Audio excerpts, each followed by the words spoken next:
I'm Rose Nolan and I'm here for the National at the MCA, and I've just finished installing my work, and it's called To Keep Going, Breathing Helps, in brackets circle work, 2016 to 2017.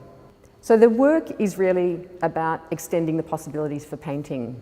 So primarily that's fundamentally where my practice started, but over time painting has become more of an architectural sort of pursuit. It's about extending the possibilities for painting beyond the singular object. So the idea is with this work that the viewer can actually enter into the work where the relationship between the front and the back is blurred. There's no sense that there's just a frontal experience to this work, that the viewer can actually move into the work and see the underpainting, which sometimes you don't get to see. So I'm very much interested in exposing the process of making the work for the person that's experiencing it.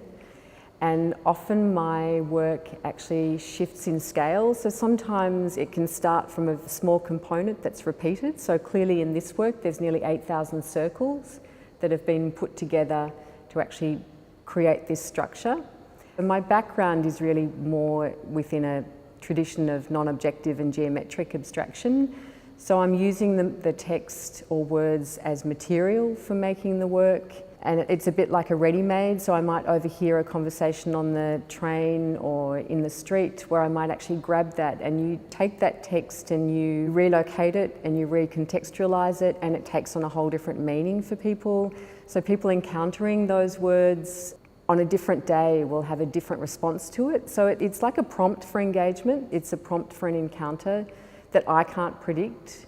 You have to actually engage with the work to potentially read the text. It doesn't matter if you don't.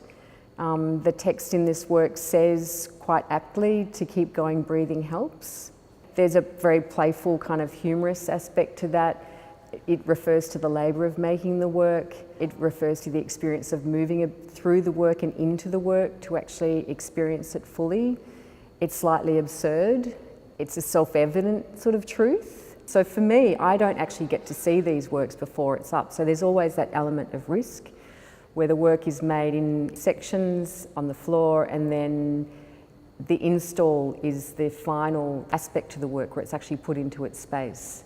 So there's always an element of surprise for me in actually seeing the works up.